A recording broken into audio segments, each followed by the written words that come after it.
You're listening to The Positive Professional with me, Tracy Yvonne. Welcome back to Season 2, Episode 38. Today's topic is going to be, are you living in the past? And how to stop and start making your future brighter. Have you ever been told to stop living in the past?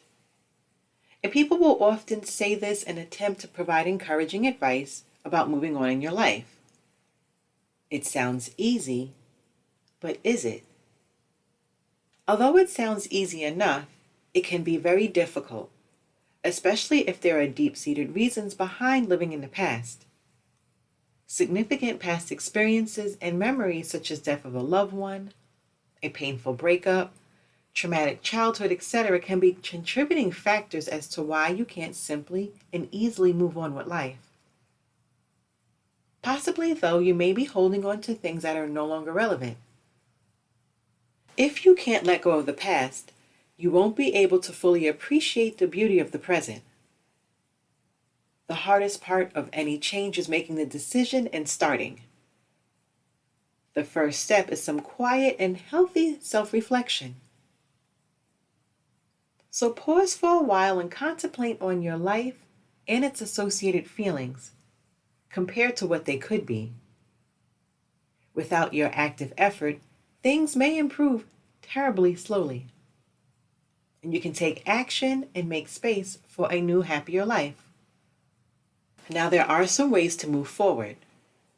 And the first one is to focus on the present. Focus, focus, focus. Stop reliving the past and move on. No matter what you do, you can't undo or remake the past, no matter how much you wish. Rather, what you can do is make the present day the best. Live it as if it's your last, and you'll have less time to think about the past if you actively focus on the present. If you're too fixated on previous negative happenings, there'll be no room for positivity. This is entirely a choice you can and have to make. Whether to continue hurting yourself or to embrace the new day, potentially full of joy. So decide to let it go and do this with conviction. To make it work, commit yourself to move on and let go. If you don't, things will continue to go in circles and you can end up getting stuck in the past again. Make a decision that will empower you in your future. Commit to it and act. You should also make room for forgiveness. And it may be hard to forget what has happened in the past and the bad behaviors of the people involved in it. Getting past resentment and forgiving others is a vital step. And more to the point, you need the healing that forgiving another brings.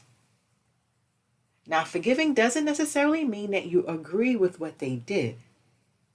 You can recognize that they did wrong or badly, yet forgive them anyway. It's definitely not a sign of weakness if you do so.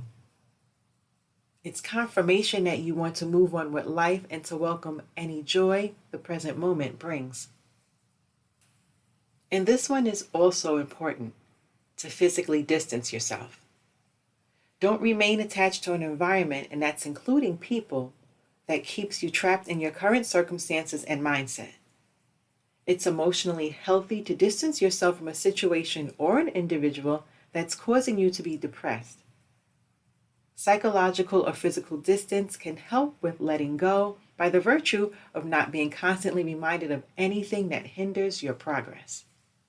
And in the next segment, I'm going to talk about how acceptance is key in being accountable for your own happiness. Today's episode is brought to you by Ivy Elite Training. Are you looking for low-cost professional development workshops, topics like emotional intelligence, diversity and inclusion, and more? Then visit www.ivyelitetraining.com. That's www.ivyelitetraining.com.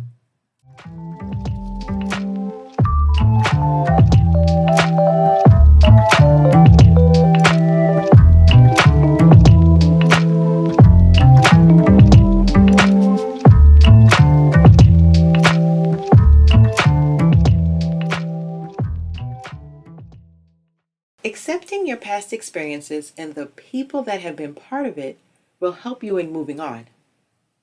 You must remember that none of these need to define who you are. In practicing the art of acceptance, remaking yourself and set yourself free. So what does it mean to be accountable for your own happiness? Your feelings are yours alone, and you can't blame someone for them. If you do, you're allowing someone to completely take over you, at least emotionally. You'll feel a huge sense of happiness and empowerment once you take responsibility for your feelings and emotions. And your attitude plays a bigger role in this than any external elements. When assessing your emotions, you need to know what they are bringing to you. Reminisce if they are happy, positive thoughts there. But if dredging the past causes negativity that will adversely affect your here and now, don't dwell on it. Replace it with a better thought. Going the extra mile to help others can make you feel warm and happy on the inside. And this is one of the best ways to align with the real you. Brighten yours and another's day by offering a smile, a simple hello, or maybe even giving a donation to a worthy cause. These simple acts of kindness can help you to set your perspective on a brighter path and can have a lasting impact on others and yourself. So hopefully, this can help you with your moving on phase. Any effort you make will all be worth it. And you can do it. So cheers to a brighter present and future. Thanks for joining me today. I look forward to you tuning in to another episode. Make sure that you've subscribed to this podcast and don't forget to click the like button. You can also follow me on Twitter and Instagram.